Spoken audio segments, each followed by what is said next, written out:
This happened around 14 years ago when my parents let me invite two of my best friends over for a backyard camping night. They set up a tent for us, and my mom bought a bunch of snacks while my dad ordered pizza and drinks before they left for dinner. We were beyond excited to sleep outside, so we grabbed as much food as possible and made our way to the tent, chatting and munching away. We went over our plans for the night, which included telling scary stories, making s'mores, and just having fun. After stuffing ourselves with pizza, we started talking about our crushes and whether we'd be brave enough to ask them to dance when school started back up.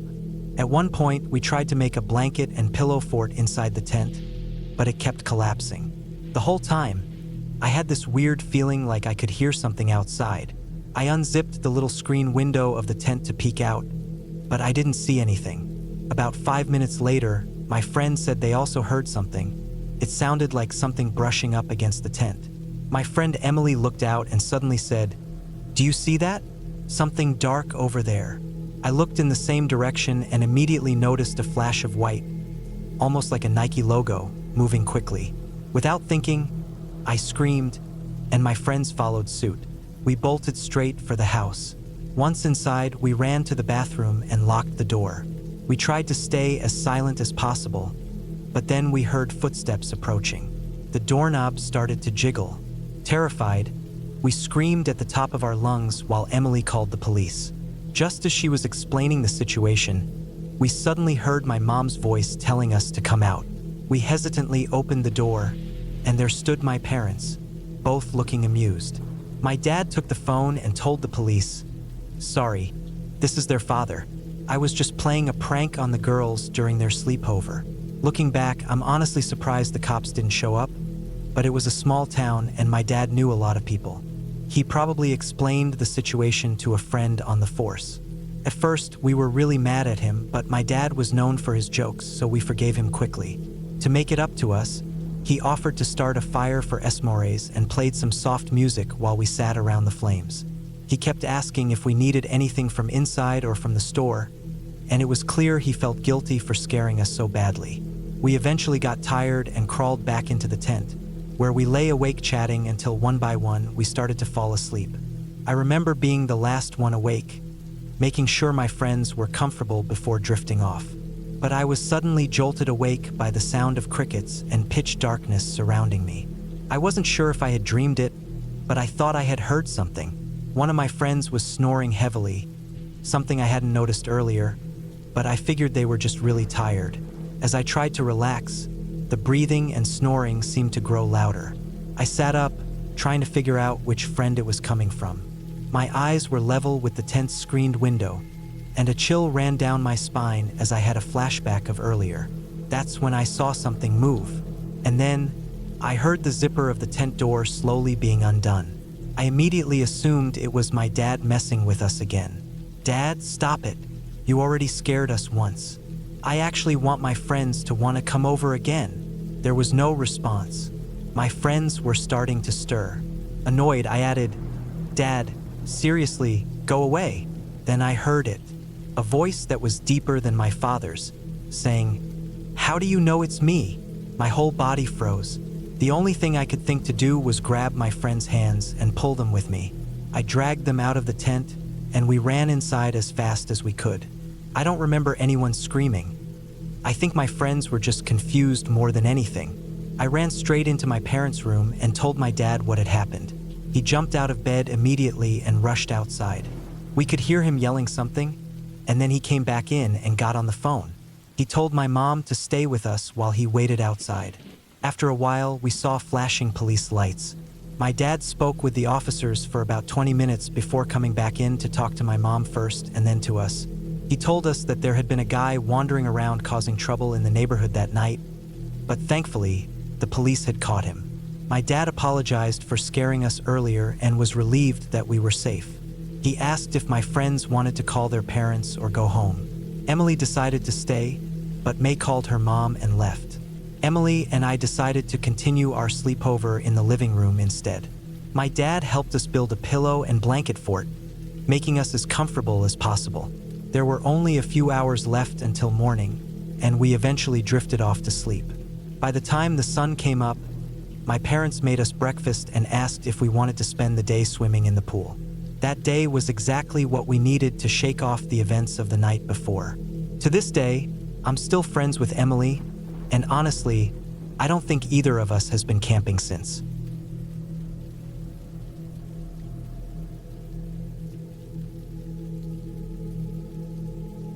I'm writing this just hours after the most surreal experience of my entire life.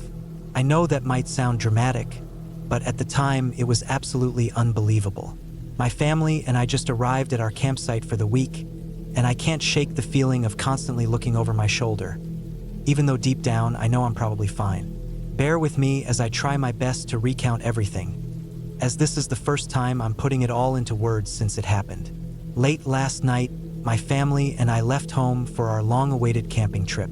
Our 2 kids were thrilled to finally be joining my wife and me on one of our outdoor adventures. She and I had been going on trips like this for years, but we wanted to wait until the kids were a bit older before bringing them along. Now that the time had come, we packed up and hit the road for the 8-hour drive, setting off just after midnight. At first, there was excitement, singing along to music, chatting, and feeling the rush of heading somewhere new. But eventually, everyone drifted off to sleep in the car except for me, which was fine. It gave me the perfect chance to listen to an audiobook I'd been neglecting for ages. It wasn't until we were nearly there that I realized my family had slept through most of the drive, only waking briefly to groggily ask where we were before dozing off again. About 40 minutes before reaching the campsite, I felt the dreaded jolt of a flat tire, something no one ever wants, especially on a trip. Luckily, I had a spare, so it was more of an inconvenience than a disaster, but it still frustrated me. I remember the momentary panic of losing control of the vehicle, swerving slightly before steadying it again. Somehow, my family remained asleep through it all. Quietly, I got out and started unpacking the spare tire from beneath all our luggage. As I prepared to change it, I couldn't help but wonder what had caused the blowout. It had come out of nowhere, and something about it felt off. I had just finished replacing the damaged tire when I heard the soft sound of someone clearing their throat behind me. At first, I thought it was my wife, but when I turned around, I found myself face to face with a small woman. She had wild, unkempt dreadlocks and a tattoo of a sunflower trailing up her neck. "Hey there," she said in a calm, almost delicate voice. "Name's Ivy. Looks like you could use a hand." I forced a polite smile and shook my head. "Thanks, Ivy, but I think I've got it handled." Something about her unsettled me, though I couldn't quite put my finger on it. She kept glancing toward the darkened tree line off the side of the road, as if silently communicating with someone. But whenever I followed her gaze, there was nothing there. She kept offering to help, her tone never changing from that soft, friendly voice, but I kept declining. The unease in my gut grew stronger. Finally, I started packing up my tools, eager to get back in the truck and leave. That's when she said, "I really think you need my help." Her voice changed in an instant. Gone was the gentle, pleasant tone. Instead, it was rough, almost snarling as she growled, "Let me help you." That was it. I'd had enough. Turning to face her fully, I squared my shoulders and let my irritation show. "All right, lady, you need to back off. My family's in the truck, and I'm not in the mood for this. Either leave now or I call the cops." I thought my threat would send her running, but instead, she just laughed, a slow, unsettling chuckle that made my skin crawl. I turned away, done with the whole situation. I opened the driver's side door and placed my keys in the cup holder, so all I'd have to do was press the ignition button. That's when I heard movement behind me. Spinning around, I barely had time to react before Ivy came swinging at me with a rusted tire iron. It was pure instinct. I threw up my arm and caught the blow before it could connect with my skull. The impact stung, but adrenaline surged through me. Without thinking, I kicked her in the shin, knocking her off balance. She let out a furious grunt before scrambling toward the tree line, the same place she had been glancing at earlier. I didn't wait to see where she went. I jumped into the truck, started the engine, and sped off, checking my mirrors constantly for any sign of her or anyone else following me. Thankfully, the last stretch of the drive was uneventful. No more strange encounters, no more surprises. When my wife woke up, I told her everything. She was furious that I hadn't called the police right away, and honestly, she didn't even fully believe me at first. But the moment we reached the campsite, she called them herself, giving them every detail I had shared. The name Ivy had given, the sunflower tattoo, the exact stretch of road where it happened. I can't shake the feeling that she's going to find us here. She saw all our camping gear in the truck. She knows we're out here, and the more I think about it, the more convinced I am that she somehow caused that flat tire. I don't have proof, but something about the whole situation feels orchestrated. I'm going to try to enjoy this trip, but I needed to get this story out while it was still fresh in my mind. I keep wondering, what did she really want? My truck? Our supplies? Or was it something far worse? Wish me luck. If anything new happens, if the police find her, or worse, if she shows up again, I'll be sure to update. But until then, I hope I never see Ivy with that sunflower tattoo ever again.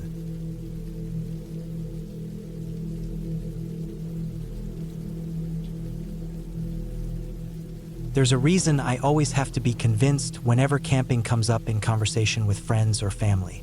It's not that I dislike nature or being outside. I just prefer sleeping in a real bed instead of on the ground in a tent. This particular year, my boyfriend managed to talk me into a camping trip, but with one compromise. We'd be staying in a cabin, so at least I'd get a bed to sleep in. I still lobbied for a beach vacation, but I figured this was better than nothing. The trip included me, my boyfriend, and 2 other couples. We found a nice, secluded cabin in the woods, about 100 yards from a beautiful lake perfect for swimming. As much as I didn't want to admit it, I was actually getting excited about the trip, especially once we arrived. The first day was incredible. We spent hours hiking trails, swimming in the lake, and just enjoying the fresh air. By early evening, we grilled steaks for dinner, and everything felt perfect. That night, we all headed inside and went to bed around midnight, if I had to guess. I didn't sleep well all night. I kept thinking I heard something moving outside, but I told myself I was imagining things. After all, we were in the woods. Strange noises were to be expected. The next morning, we were outside getting ready for a hike when a cheerful voice suddenly called out behind us. "Well, hey there. How are y'all doing today?" My boyfriend, ever the social one, immediately responded, chatting with the man as if they were old friends. He introduced himself as Don and said he was very familiar with the trails in the area. The whole interaction was just a little off. Not exactly threatening, but strange. Don claimed he lived nearby and had been hiking when he overheard us talking, so he wanted to make sure we were settling in okay. I remember thinking it was kind of thoughtful of him to check in on us. He was a big guy, well over 6 feet, with a noticeable gut.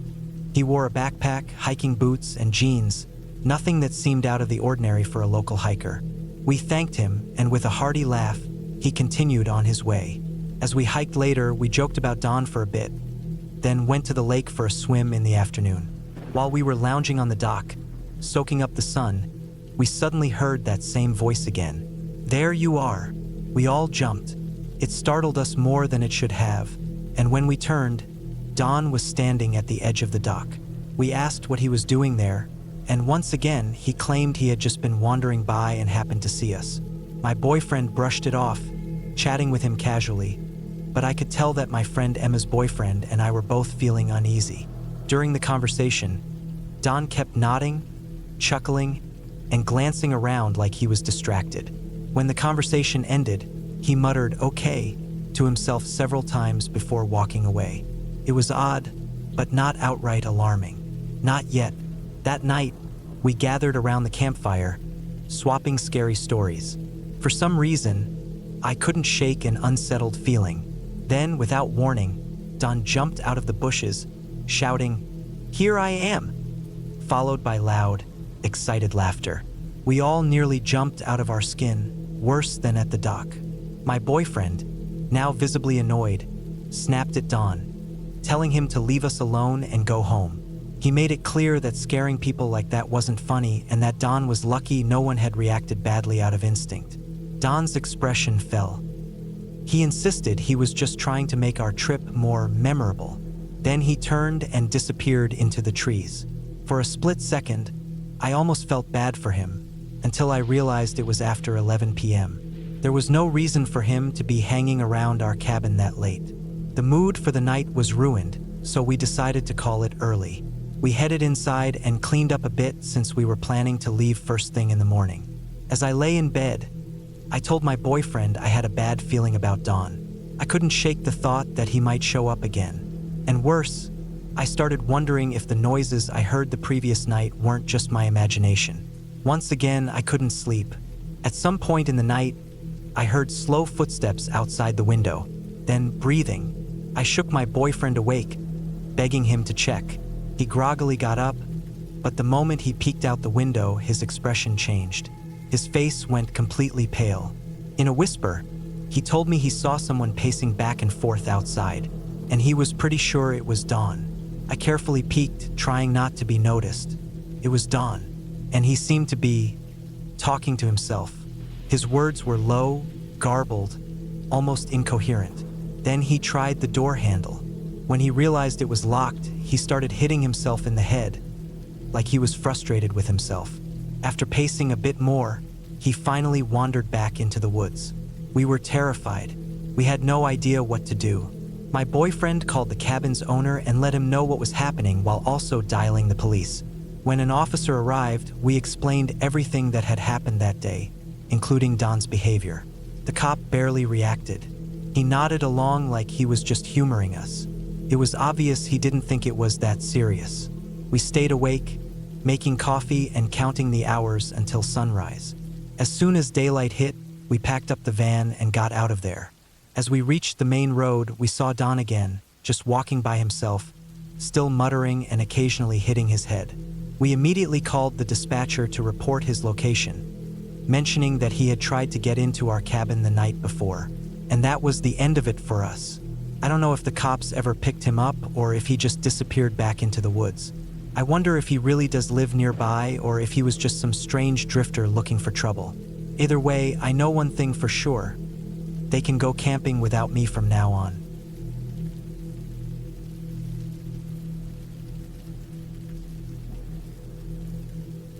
I can't believe it's been over a decade since this happened. Time really flies if you're not paying attention. This story is probably one of the strangest experiences I've ever had, and at the time it was terrifying.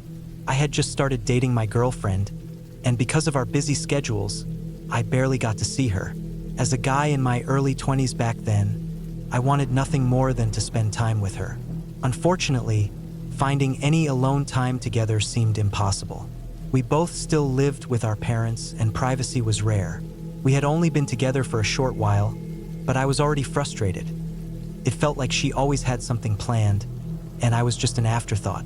One weekend, I told her how I felt, and she apologized, saying she had already made plans for a camping trip with her friends. She was really sorry that we couldn't hang out.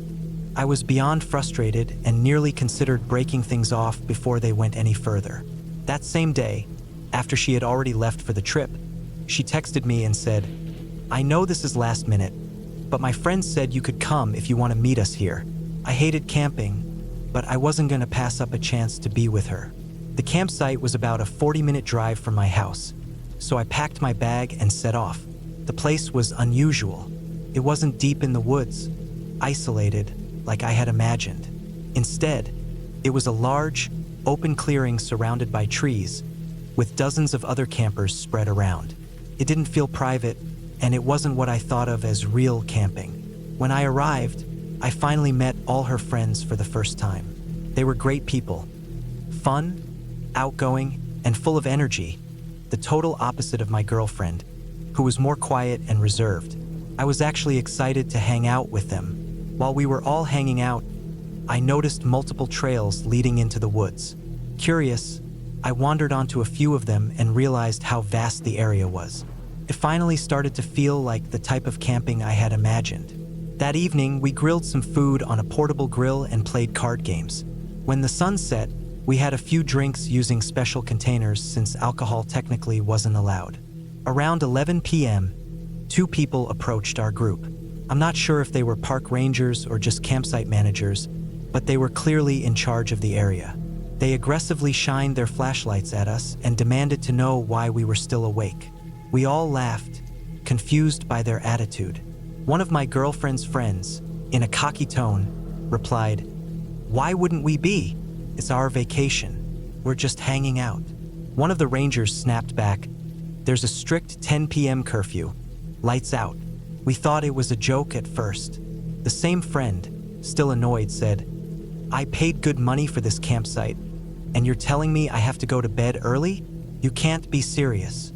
The ranger wasn't having it. She practically yelled at us like we were little kids. Annoyed, we decided to head into our tents. One friend suggested we quietly meet in her tent to continue playing cards. Unfortunately, the ranger overheard and marched right back, getting in her face. Lights out means lights out. No talking, no playing cards. If I catch you up again, you're out. It was absurd. I felt like we were in some kind of strict summer camp, not an actual campsite for adults. But since we had been drinking, we didn't want to risk getting kicked out with no way to drive home. Eventually, everyone fell asleep except for my girlfriend and me. We stayed up, enjoying each other's company. Then, she suggested something that surprised me. She wanted to sneak onto one of the trails so we could finally have some real alone time. As a young guy in my early 20s, that was all I needed to hear. We quietly slipped out of the tent and carefully made our way onto a nearby trail. Once we were far enough in, we finally started to enjoy our privacy, until everything changed in an instant. A man suddenly shouted, "Hey!" We froze. Instinctively, we stayed still, hoping not to draw attention. We figured it was another ranger, and staying quiet seemed like the best option. Then, the deep voice spoke again. "I know you're here. I just want to say hi." We exchanged confused glances. What did that even mean? Curious but cautious, I peeked around a tree. Despite the darkness, I could see a short man standing on the trail with a small flashlight. He had an oversized white t-shirt that hung loosely over his frame. The moment I looked at him, he locked eyes with me, grinned, and said, "Hey buddy, I got something for you." Everything about this was unsettling. The atmosphere felt tense. I didn't respond, unsure of what to say. Then he said something even stranger. "I've got all this cash in my pocket. My ex-wife is going to take it, so I need to give it away before she finds out. Why don't you come grab it?" He extended his hand, but there was nothing in it. He was about 20 feet away, thankfully not too close. I turned to my girlfriend and silently mouthed, "Run." The moment she took off, I followed right behind her. As soon as we moved, the man let out a loud "No" and lunged forward, but I was already sprinting before he could do anything. We ran as fast as we could through the woods. I never looked back to see if he was following. Once we reached camp, we waited an hour for the rangers to pass by. When I spotted the same strict ranger from earlier, I told her I had seen a strange man wandering the woods. I lied and said I had seen him from my tent, so she wouldn't question why I was on the trail. She took me seriously and reported it to the authorities. That was the last time I ever saw that eerie man. For the rest of the night, I kept my eyes fixed on the trails, half expecting him to appear. Thankfully, he never did. I don't know what his intentions were, but the look he gave us when we ran is something I'll never forget. Every year when camping season rolls around, I'm reminded of that terrifying night in the woods. I'm just grateful that we had enough distance between us to escape safely.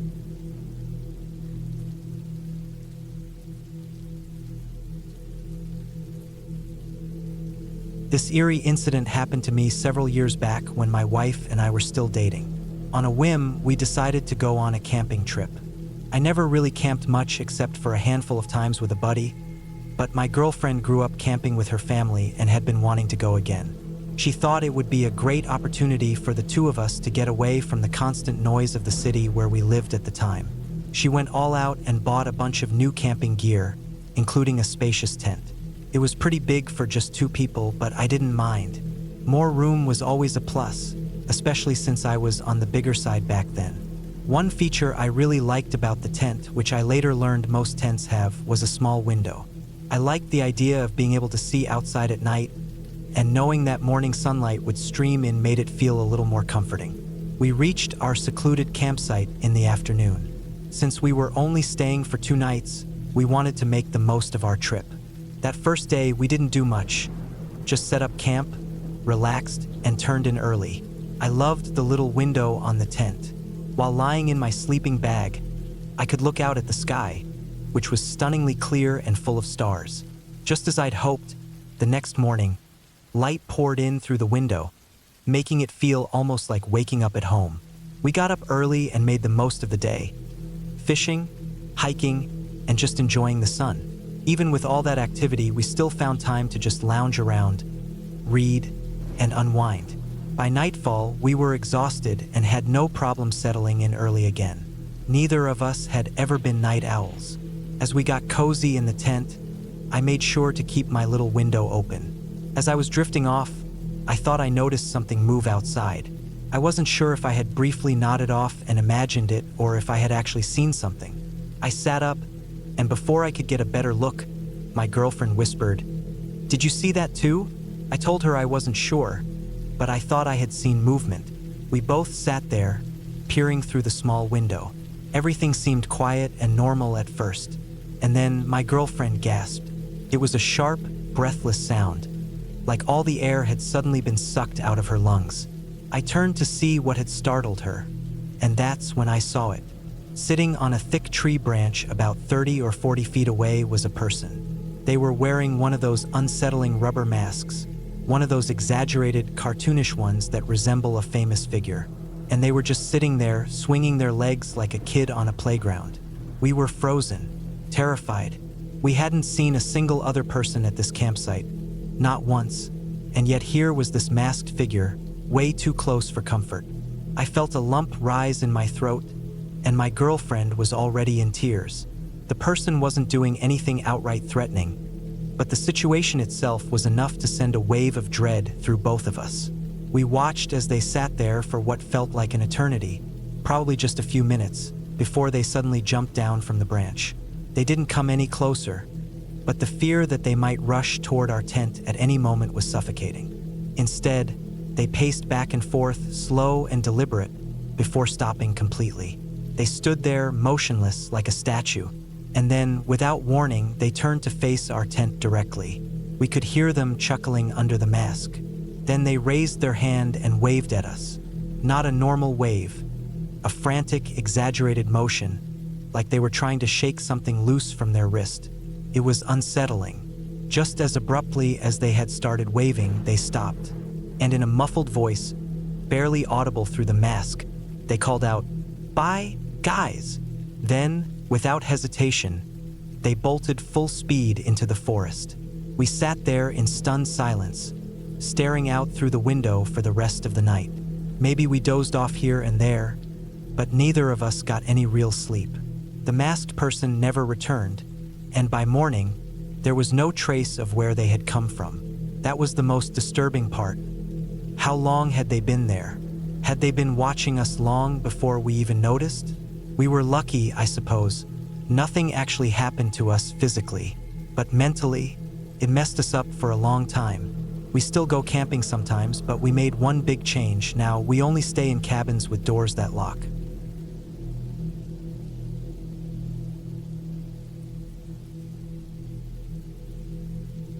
A lot of people dislike living in the city, but I'd choose it over the wilderness any day, especially after what happened to me and my friends about a year ago. One of my friends had just ended a long-term relationship of nearly 8 years, and she wasn't handling the breakup well. Couldn't blame her. Our other friend, who was always up for outdoor adventures, suggested a getaway for the night, just a little camping trip to clear our minds. Surprisingly, our heartbroken friend was on board with the idea. The three of us found this charming little cabin deep in the woods to spend the night. I was actually excited for a change of pace. No dressing up, no crowded city bars, just a peaceful night with my girls. But, as I expected, my recently single friend got bored not long after we arrived. She started searching for local bars on her phone and found a small dive bar in a nearby town. I joked that this was my kind of camping. We drove over to the bar, and I have to admit, it was refreshing not dealing with the usual city nightlife. There weren't many people there, mostly just locals enjoying their drinks. My friend started chatting with a man at the bar, a rugged-looking guy, probably in his 40s. Whether it was the alcohol or just her trying to move on, she was flirting pretty heavily with him. This went on for a while, but eventually, she pulled away from him and told us she was ready to head back. On the way to the cabin, we teased her about her new bar boyfriend, but she just laughed it off, saying it was nothing serious. When we got back, we each had a glass of wine before deciding to turn in for the night. It was clear at that point that camping wasn't for us. With no Wi-Fi and nothing to do, we were all feeling restless. I appreciated my outdoorsy friend for trying to help, but it just wasn't working. We all ended up sleeping in the living room, one on the couch, one in the recliner, and one on the love seat. It didn't take long for us to fall asleep. Sometime after 3 a.m., I felt someone nudging me awake. It was one of my friends, and she looked alarmed. She whispered that she heard the doorknob rattling. I laughed at her, thinking she was just being paranoid. But then I heard it too. It wasn't just a small noise. Someone was actually trying to get inside. We were frozen in fear, too scared to move. We huddled together on the couch, pulling the blanket up to our faces. The cabin was small, and you could walk around it in seconds. To our horror, we heard footsteps moving along the outside. The person wasn't walking normally, they were creeping, trying to be quiet. But with each step, twigs snapped beneath their feet. Then they reached the back of the cabin, right behind the couch we were lying on. There was a large window there, and suddenly we heard a faint shuffling noise. It hit us at once. This person was trying to open it. I don't know what came over me, but I blurted out, "I'm calling the cops." Everything went silent. And then, from the other side of the window, we heard a whisper. A man's voice, whispering my friend's name. My stomach dropped. It had to be the guy from the bar. There was no way he could have known where we were unless he followed us. I yanked open the curtain, and there he was, standing there like a deer caught in headlights.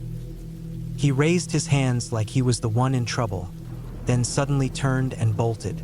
I didn't see him get into a car. He just disappeared into the darkness.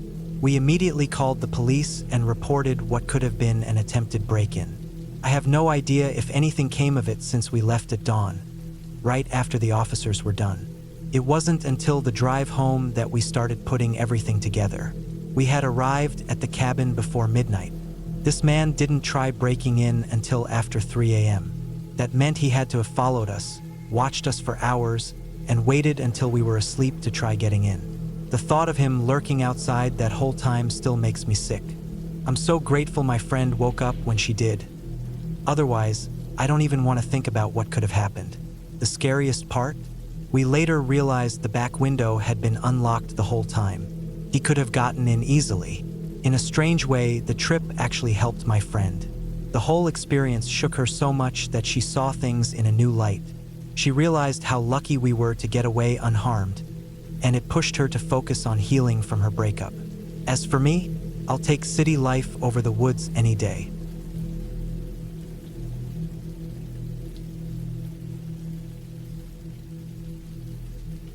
About 6 years ago, my husband and I decided to take a trip to New Mexico. I have no idea how he always manages to do it, but he found this incredible spot for us to camp at. Whenever I try to pick a destination, I fail miserably.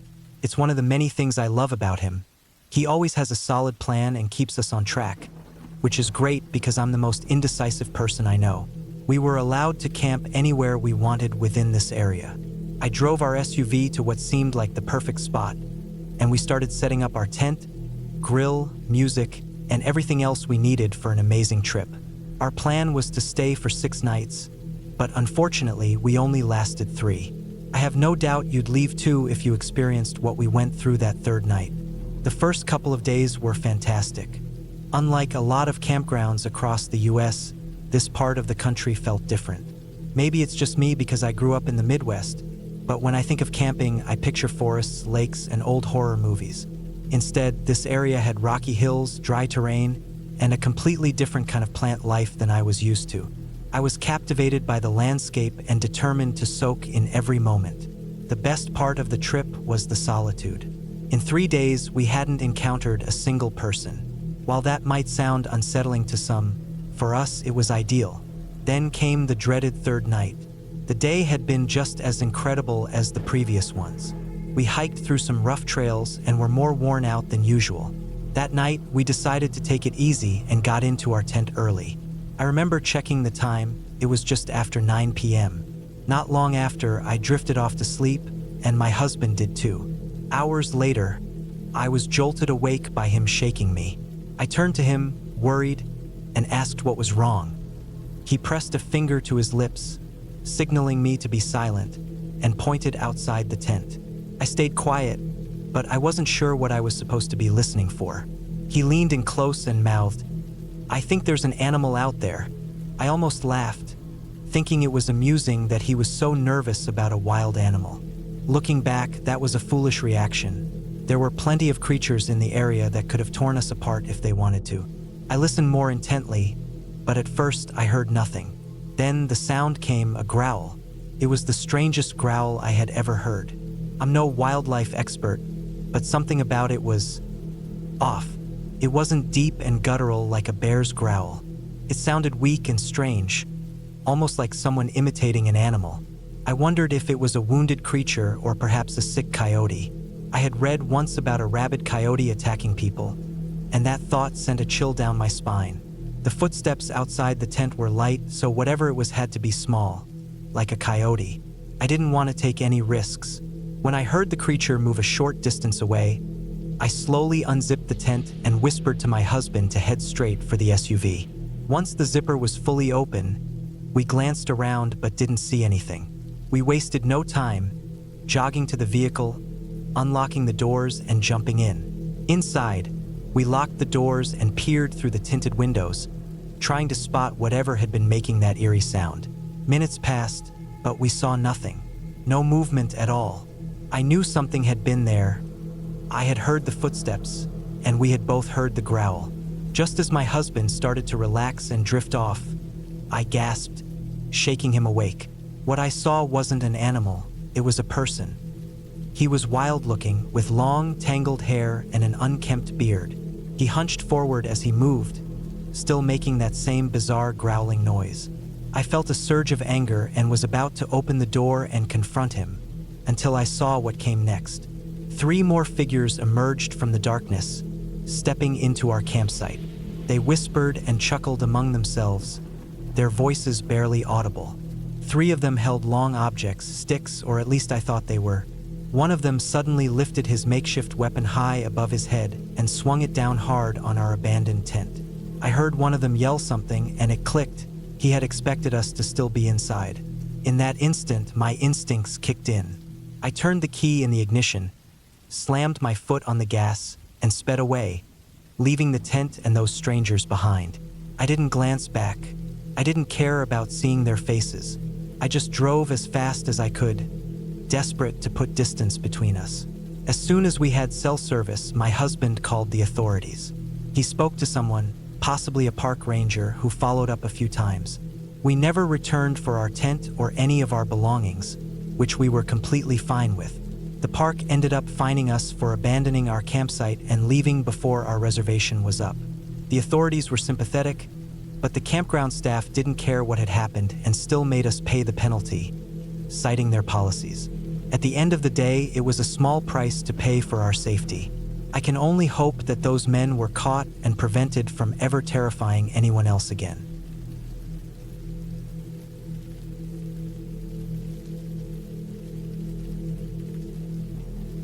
My childhood was far from steady. After splitting from my dad, my mom went through a series of terrible boyfriends. She even let a few move in.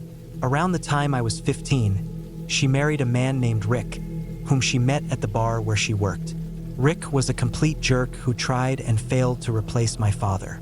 Mom did everything she could to keep my dad and me apart, but I always knew he cared about me and wanted to be there. Before the divorce, we spent time together hunting, fishing, and camping. That fostered a deep love for the outdoors in me, one that would never fade. So when the time came, choosing to live in the woods felt like the obvious choice. By 18, I couldn't take Rick's controlling behavior anymore. Even though he rarely worked, He expected me to wake up early every morning, despite me working 5 days a week. I had been saving for my own place since junior year, determined to leave both him and my mom behind. My desire for independence was so strong that I dropped out of school after my first semester and got my GED. My dad wasn't thrilled, but he signed off on it because he understood. On my days off, I felt I had earned the right to sleep in. Rick disagreed. One morning, after an especially stressful week at work, he stormed in and started yelling at me to get up. I told him to back off. He raised a fist like he was about to hit me, so I reacted instinctively, knocking him to the floor. That was the final straw. Knowing he'd probably call the cops, I grabbed my backpack and took off. I never went back. With no real plan and no car, I wandered aimlessly most of the day. As the sun started to set, I found a wooded area on the edge of town. I walked far enough in to stay out of sight, built a small fire, and made a bed from my clothes and some leaves. Surprisingly, I slept well that night, though I didn't plan on staying long. In my mind, finding an abandoned place to crash until I had saved enough money wouldn't be hard. I was wrong. Any decent vacant buildings had security, and the one that didn't was taken over by a gang that used it as a drug den. Sleeping there was more dangerous than dealing with Rick. As the weekend ended, I realized I had nowhere else to go, so I returned to my forest camp and made do with what I had. Sleeping on the ground wouldn't work long term. By the middle of that first week, I went to a store after work and bought a sleeping bag. It made a world of difference. I also picked up a tarp and some foil, using them to build a simple lean-to. The foil reflected heat from the fire, keeping me warm at night. For a while, I cleaned up as best as I could in public restrooms, washing my clothes at a 24-hour laundromat. On laundry days, I sometimes spent the night there. My hygiene didn't go unnoticed at work, but no one ever said anything. Eventually, I found a small river near my camp where I could bathe. Having a job made things easier, but living outside was still tough. My little patch of woods was split by railroad tracks, which meant I had to deal with hobos. About half a mile from my camp, across the tracks, there was a transient camp. It was mostly a stopover for people passing through. I found it by accident one evening while using the tracks as a quiet path home. If cops saw you walking near busy roads, they'd hassle you, which I didn't need since I was still legally a minor. One night, on my way back, I saw firelight flickering through the trees. I moved closer and heard voices. Peeking down the hill, I saw 3 older men sitting around the fire. I listened for a while before calling out to them. They tensed up at first, but eventually invited me over. At first, I just listened to their stories. Then they asked for my name and where I was headed. Thinking fast, I lied and said my name was Kyle and that I lived nearby. That led to hours of conversation. I learned about the life of rail riders and shared a little about my situation. That night, I tried fortified wine for the first time. Not something I'd recommend, but I grew to like it over time. Things were peaceful for a while, but as fall approached, so did colder nights and a few unpleasant drifters. By then, I was almost part of the train-hopping circle. The regulars and I spent many evenings sharing stories by the fire. One traveler, an older guy named Denver, kept to himself at first, but the more he drank, the meaner he got. One night, I must have said something wrong because he suddenly attacked me. Before I knew it, I was on the ground, getting kicked. The others pulled him off long enough for me to escape. After that, I avoided strangers at the camp. That rule served me well, until I let my guard down with someone I thought I could trust. That mistake ultimately led to me getting my own place earlier than expected. By then, the incident with Denver had faded from my mind. Survival took up most of my thoughts. Despite being a homeless teenager, I managed to get a promotion at work. Maybe they thought I dropped out of school to focus on my job. True or not, the raise meant I could afford to live better. One Saturday, while gathering firewood, I noticed a guy my age walking toward me with a backpack. He seemed normal enough. He told me he had just come from St. Louis and introduced himself as Travis. We talked briefly, then went our separate ways. That night, he showed up at the campfire, and we kept talking as the bottle got passed around. For the next 2 days, I hung out with Travis and the other guys, listening to their incredible stories. Everything seemed fine until the second night. Earlier that day, I slipped up and mentioned it was payday. I usually kept my finances a secret. Some of the regulars knew I had a job, but I never let anyone see me with more than a few dollars. Since day one, I had hidden my money in different spots, moving it regularly. But that night, I hadn't had the chance to stash my cash yet, and Travis must have figured it out. During our conversation, he asked to borrow money. I told him I'd spent all I had on the wine. He called me a liar and pulled out a long pocket knife. I was terrified, but the thought of losing almost $1,000 scared me more. I kept up the lie as long as I could, but when he stepped closer, I started begging. His face twisted into something dark. I knew then he wouldn't hesitate to kill me. My instincts screamed at me to run. As I turned to flee, he took a wild swing. I barely dodged it, but his knife still slashed my left arm. Too scared to turn my back on him, I started backing up the hill. After a few steps, I saw him suddenly crumple to the ground. Confused, I noticed another figure standing behind him, holding something long. It was Johnny, one of the regulars, gripping his signature axe handle.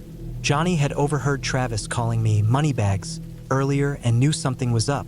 As Travis stirred and started cursing, Johnny just looked down and told him to leave, unless he wanted a worse beating. Travis got up and disappeared into the night. I never saw him again. For safety, I stayed at the hobo camp for a few nights and changed my route to work. But after my second attack in less than a year, I'd had enough. I had saved enough to get a place anyway. That weekend, I spent hours at the library looking through classified ads. By Sunday night, I was sleeping in my very own apartment. It was a tiny dump, but it was mine. A few months later, I moved into a better place and stayed there for 3 years. I still think about Johnny and the others sometimes. They weren't the type of people you'd expect. But no matter how great they were, sleeping rough isn't something I'd ever recommend to anyone.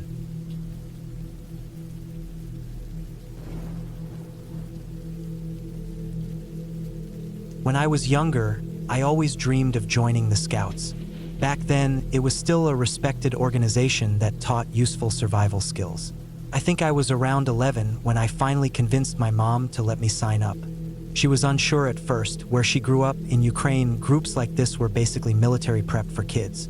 I asked the troop leader to speak with her, and after a long discussion full of questions, her concerns were put to rest. With that obstacle gone, I officially became a scout. Unfortunately, it didn't take long to realize that scouting in my town wasn't what I expected. Our leader was an anxious single mom who had little enthusiasm for the role. It was a big disappointment for me. About half a year in, though, a small glimmer of hope appeared. A scout leader from a neighboring county invited our group on a camping trip.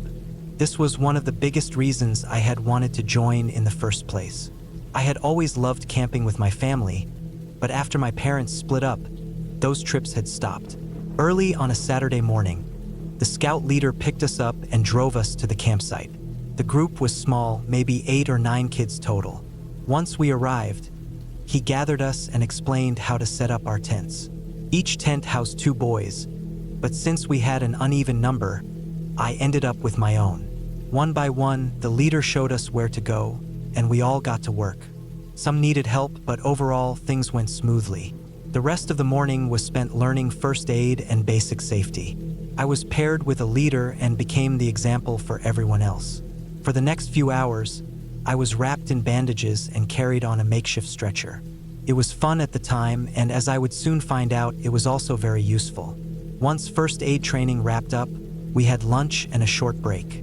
By 3 o'clock, we were called together for archery lessons. I was beyond excited. Ever since I had watched my first action movie with archers, I had imagined myself firing a bow. This was my first and, for a long time, my only chance. The leader gave a quick demonstration, emphasizing safety. Of course, a group of overexcited preteens wasn't exactly paying close attention to that part. I was the first to shoot. As I drew the string back, I crouched slightly, mimicking the stance I had seen in movies. The leader quickly corrected me and made me stand upright. Took away a little of the thrill, but when my arrow hit right where I aimed, it was still an amazing feeling. The rest of the boys took turns after me, and then we were allowed to shoot on our own. Everyone was talking and competing to see who could hit the best shot. And then, everything went wrong. A boy named Kevin was talking to another kid, Danny, while holding an arrow with the bowstring partially drawn back. Danny said something that made Kevin turn to face him. Either he lost his grip or let go on purpose and lied about it later, no one really knows. The arrow shot forward and hit Danny in the chest, sinking in about 8 inches. Panic broke out immediately. The scout leader started yelling for the first aid kit. Danny was gasping for air and already struggling to breathe. There wasn't much the leader could do except pack the area around the wound and try to keep Danny calm. 2 boys were sent running to the ranger station, which was half a mile away. The rest of us stood frozen in shock. Everyone except Kevin, who kept pacing and muttering, "I'm sorry," over and over. The leader eventually snapped at him to be quiet. The ambulance arrived about 20 minutes later, easily the longest 20 minutes of my childhood. That was the end of the trip. Everyone packed up their things as quickly as possible, and we all went home. The weight of what had happened must have hit Kevin hard during the ride back. I can still hear the awful sound of him sobbing. In my opinion, it was nothing but a tragic accident.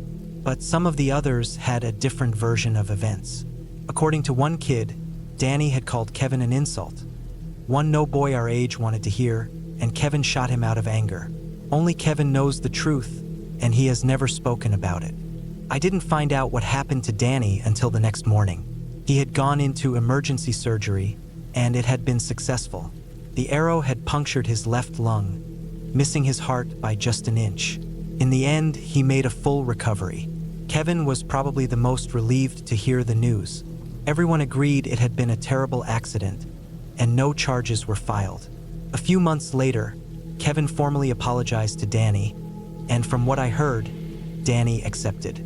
As far as I know, he never held a grudge. Not even I got away without consequences. The moment my mom heard about what happened, my scouting days were over. I wasn't too upset, though. Instead, I got into skateboarding. Looking back, I guess that turned out to be the much safer choice.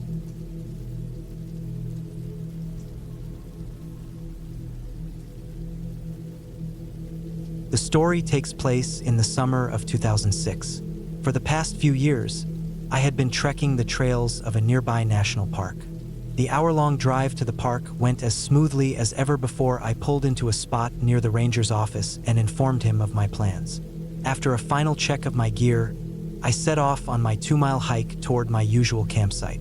Little did I know that, at that moment, someone's life had taken a tragic turn, and mine was about to follow. My love for the outdoors began in the wake of the events of September 11th. Although I wasn't physically present at any of the attack sites, I lost someone dear to me. She and I had been college sweethearts but had lost contact over the years. The internet helped reconnect us, and we had been planning to meet for Thanksgiving, discussing the possibility of rekindling our relationship. When I received the devastating news, I was overwhelmed with grief and started planning my own demise. I even went so far as to pack a bag and set out for the wilderness. But when I arrived, something changed. The sheer beauty of the landscape took hold of me, overpowering my sorrow. Despite the pain I felt, the peace I found in that place gave me reason to keep going. Grieving was still a long journey, but whenever it became too much, I turned to nature. It was the one place where everything felt manageable again. And now, back to the summer of 2006. By this time, my outdoor retreats had become routine. That first evening passed without incident. The next morning, I debated my options and ultimately decided to descend into the canyons. These outings often led to me finding stone artifacts for my growing collection. After finishing a quick meal of oatmeal, I took to the trail. About halfway down the rocky slope, a sudden glint caught my eye. I scanned the area but couldn't immediately see the source. Another flash briefly blinded me, and when my vision cleared, I spotted a pair of arms flailing about, roughly 50 feet below me. I hurried further down the path to get a clearer view. Off to the side, there was a rocky ledge that I stepped onto, but the second I put my weight on it, I felt it shift beneath me. The fall seemed to last forever. I braced myself for agony, but the pain wasn't as bad as I had feared. Lying on my back, I realized I had only fallen about 20 feet. I took a moment to collect myself before remembering why I had come down in the first place. When I tried to stand, I realized my left foot was caught between two large stones. I pushed against the top rock while pulling my leg free, giving myself just enough space to slide it out. Standing again, I scanned the area for the person I had seen earlier. To my right, a woman lay almost motionless. Cautiously, I made my way toward her. At first, I feared she was already gone, but then I saw her lips moving. I knelt beside her, speaking gently. "Hey, can you hear me? What's your name?" Her eyes fluttered open, and a faint smile crossed her face. "I thought you were dead when that ledge collapsed," she murmured, her voice raspy yet kind. "I don't mean to be rude, but you wouldn't happen to have any water, would you?" I quickly dug into my pack, retrieving my water bottle. It had a small dent but was still intact. Carefully, I tipped a small amount into her mouth, knowing too much at once could make her sick. Over the next few minutes, we spoke in short bursts as I gave her more sips of water. She was clearly in immense pain, and I knew every second wasted talking was time stolen from her getting help. I told her my plan before draping my fleece over her to keep her warm. The climb back up was far harder than coming down. Every movement sent fresh waves of pain through my body, particularly my back. At first, I tried a slow jog, but my legs protested. Instead, I settled for the fastest walk I could manage. The journey was long and excruciating, but I reached the ranger's station just after 12:45 p.m. To his credit, he had a rescue team ready within minutes. I was taken to the hospital by ambulance, where I had to spend the night. I think it was around 6 p.m. when I saw the ER staff roll her in. The waiting wasn't over yet. She was rushed into emergency surgery almost immediately, and several more hours passed before I received an update. But when it finally came, it was good news. Despite a punctured lung, a concussion, a broken arm, and numerous other injuries, she was expected to make a full recovery. My own journey toward healing is a story for another time. But as for her, her name was Rachel. She was eventually reunited with her loving family and later built a family of her own. Last I heard, she was living in Oregon with her husband and 2 daughters. I hope everyone will join me in wishing her a long and joyful life. I'm just grateful I was there when she needed help the most.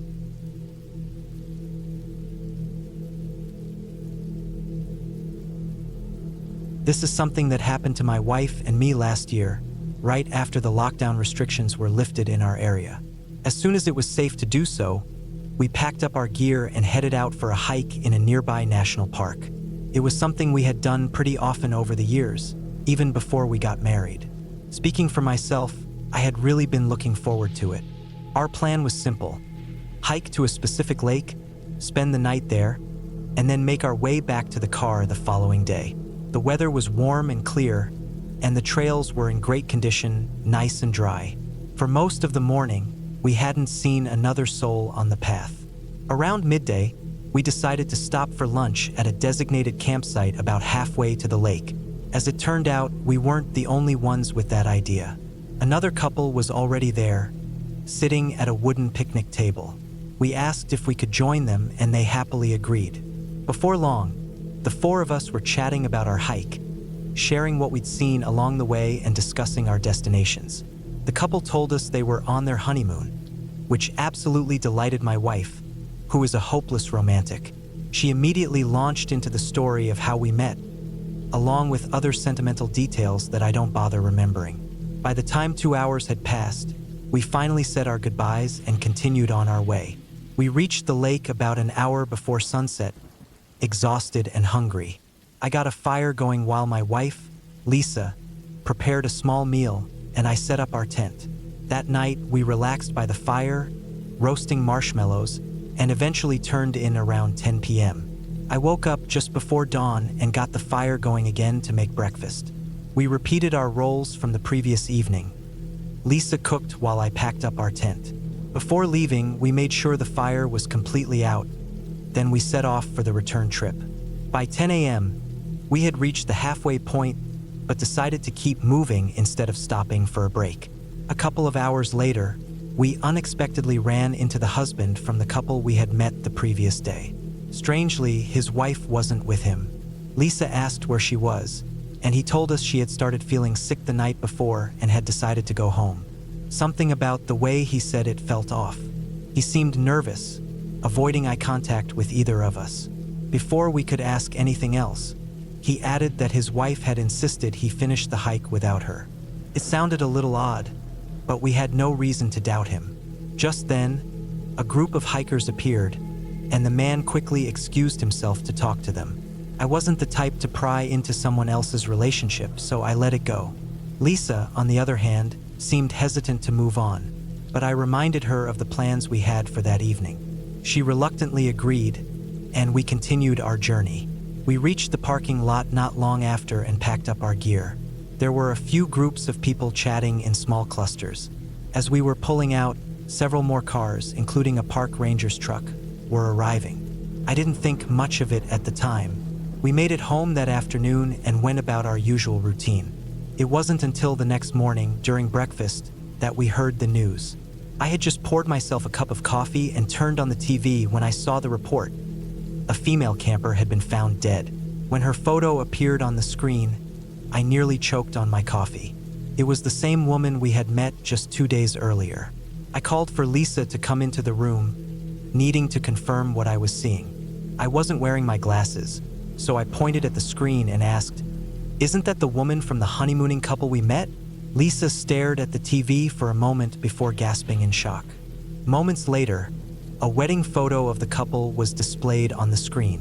She grabbed the remote from my hand and turned up the volume. According to the husband, they had gone to a popular cliffside lookout to watch the sunrise.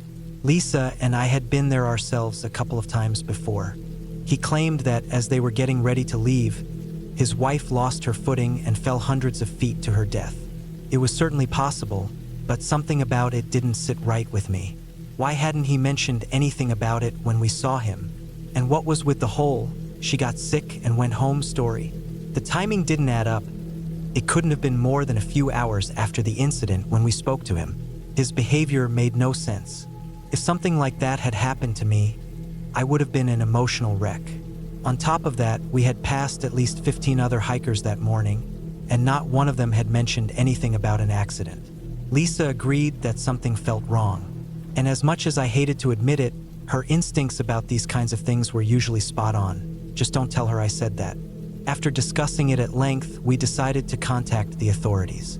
As far as we knew, the husband wasn't considered a suspect, at least not publicly. When I called the sheriff's office, the deputy put me on hold for a moment. When he came back, he told me someone might reach out to us later. But now, nearly a year has passed, and we've heard nothing. That's why I'm reaching out here. What do you think? Lisa and I both have this gut feeling that something isn't right, that a crime may have taken place. But we have no evidence, nothing concrete to justify our suspicions. It's just a feeling. If law enforcement thought we had something valuable to contribute, they would have contacted us by now, right? I don't want to stir up trouble for a grieving husband who, by all appearances, is just an ordinary guy dealing with a tragedy. But I also can't shake the feeling that someone might have gotten away with murder. Should I keep pushing, or should I trust that the police know what they're doing?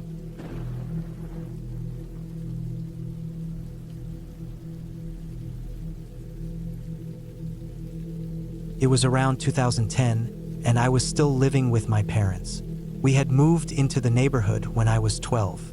Not long after, I stumbled upon the woods across the road. Because of the bullying at school and all the problems at home, I was kind of forced to make the woods my safe place.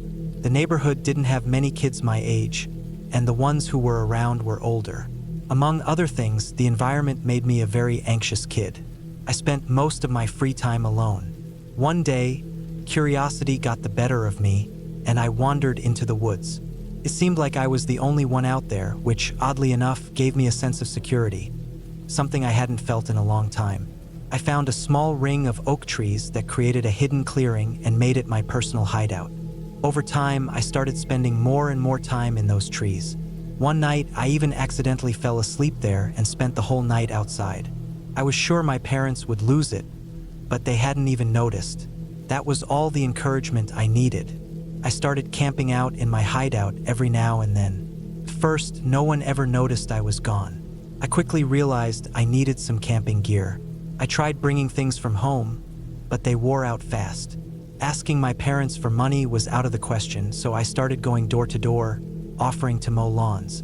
I had never mowed a lawn before, but that didn't matter. The real challenge was finding a lawnmower. I began sneaking out my dad's mower for jobs, but eventually, I got caught and took a beating for it. Luckily, by that point, I had saved up enough money to buy a cheap, barely working one of my own. Took all my savings, but it was a safer way to make money. Once I had earned back what I had spent, I hopped on my rusty bike and rode 5 miles to a small army surplus store. I walked out with a military-style backpack stuffed with supplies I thought I needed. I was so eager to test everything out that I skipped an entire week of school just to camp in my hideout. It became more than just a hobby. It was the only place where I felt safe and happy. For the next few years, I went to school just enough to avoid trouble. The moment school was out, I headed straight to my hideout. By then, I had come to see those woods as mine. Anyone else setting foot there felt like an intruder, and when that day came, I didn't hesitate to react. It was a Sunday afternoon. I had been camping all weekend and was walking the usual path to the creek to get water. Across the creek, about 50 yards away, was a nearly abandoned road. I rarely saw anyone drive down it, but that day, I spotted a camper van parked nearby. 2 men were moving in and out of it, seemingly unaware of my presence. When I returned a few hours later, they were still there, only now they were drinking beer and recklessly firing guns. This infuriated me, but when a stray bullet hit the water just feet away from me, I had had enough. I ran the mile back home and called the sheriff. I assumed the call would be anonymous, but now I'm not so sure. I made up a story about getting lost and stumbling upon the men. I lied, saying they had threatened me with their guns. I know now how wrong that was, but at the time I was young and angry. The next morning, as I was getting ready for school, I overheard a news report about a major drug bust. Acting on an anonymous tip, deputies had found 2 men shooting guns on a rural road. A deeper investigation revealed that their camper was actually a mobile drug lab. Both men were arrested and were being held in jail awaiting trial. I knew this had to be because of my call. The seriousness of the situation terrified me, but I was confident that no one knew I was the one who made the report. For the next year, I even kept up with the case. About 3 months before their sentencing, I received an anonymous letter in the mail. It simply read, "You messed with the wrong people, kid." A wave of ice-cold fear shot through me, but I still doubted it was from the 2 men. That doubt disappeared when another letter arrived the following week. This one was much clearer. "You better pray we get time served." At the time, I was too scared to even wonder how they knew it was me. I still don't know how they figured it out, but at that point, the how no longer mattered. The letters kept coming. When their sentencing day arrived, the outcome was grim. Both men were felons caught with illegal firearms. Combined with the drug charges, they were looking at a minimum of 10 years. The judge didn't go easy on them. He handed down 20-year sentences to both. I was convinced I was living on borrowed time. I stopped going to school and spent all my days in the woods. I wasn't naive enough to think that would actually protect me, but if I was going to die, I wanted it to happen in the one place I felt at peace. But then, something strange happened. The death I was expecting never came. Month after month passed, and I slowly started to believe it had all been an empty threat. Life went on, and the last decade has been full of ups and downs. I barely even thought about those men anymore. Then, last week, a new anonymous letter arrived at my apartment. "You better write a will. The end is near." I dropped it like it was on fire. My girlfriend was with me and saw my reaction. She picked up the letter and read it. I could tell she was worried, but I laughed it off as a joke and refused to explain. And just like that, a nightmare from my past came crashing into my present. You can probably guess what this has done to me. I feel like I'm constantly looking over my shoulder. Everywhere I go, I'm on edge. terrified that these men might come after my girlfriend and our newborn child. Going to the police crossed my mind for a moment, but without any proof of who sent the letter, I know they won't be able to do much. My options feel limited. With no one else to turn to, I'm sending this story out anonymously. I don't even know why. Maybe because the internet offers a strange kind of safety. There's not much else to say except this. Be careful about the choices you make when you're young. Wish me luck, and if you can, pray for me and my family.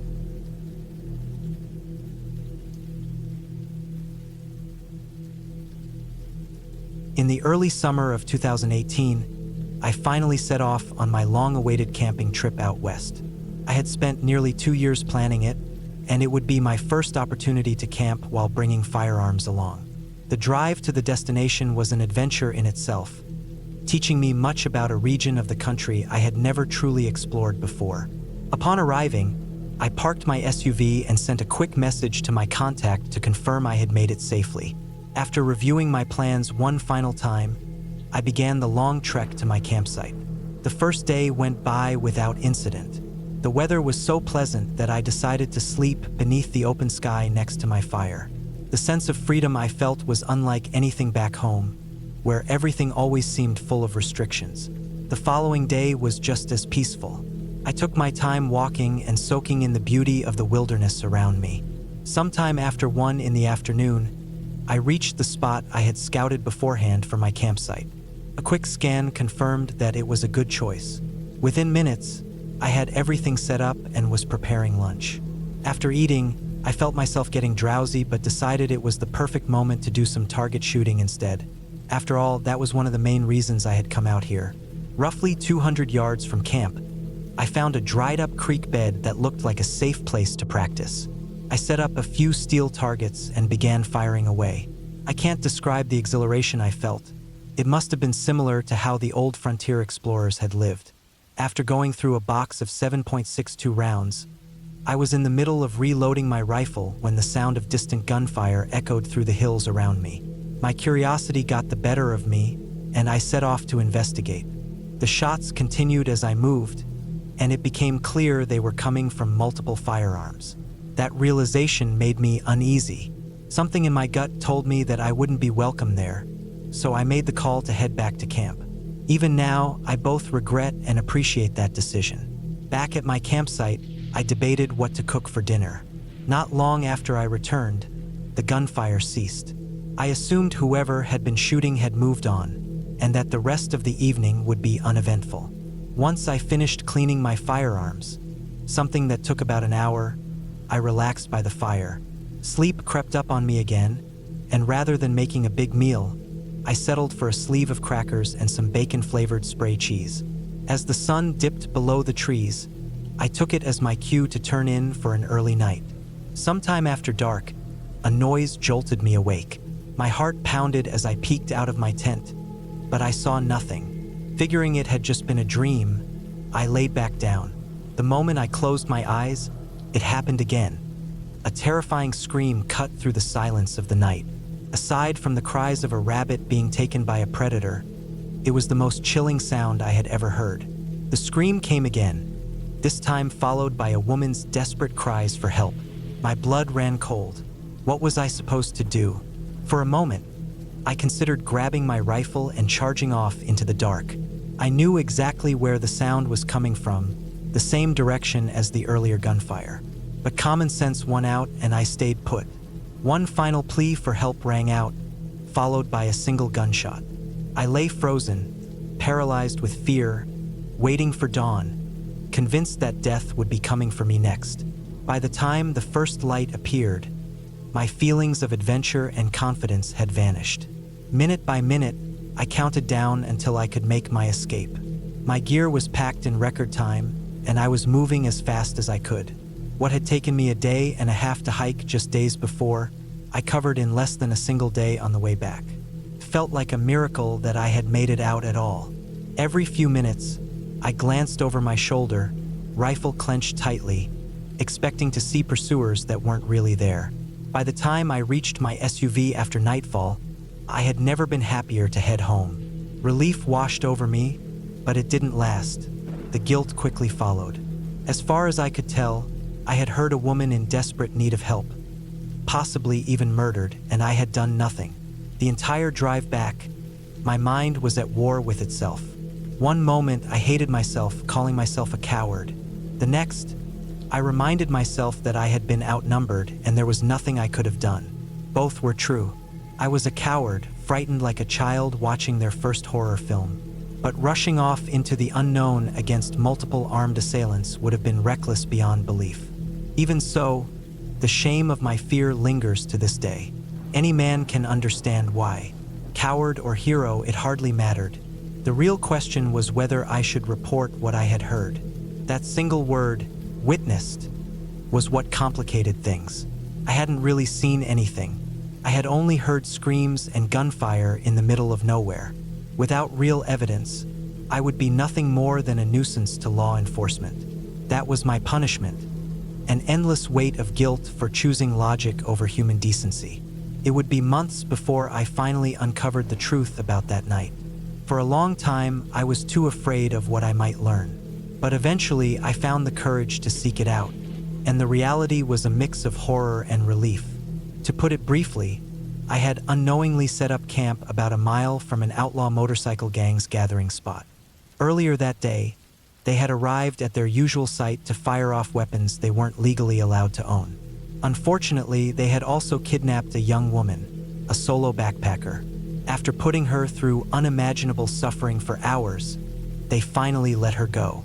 Her desperate screams for help were what I had heard, only for her to be gunned down moments later. Most stories like this would end there with a tragic conclusion, but by some miracle, she survived.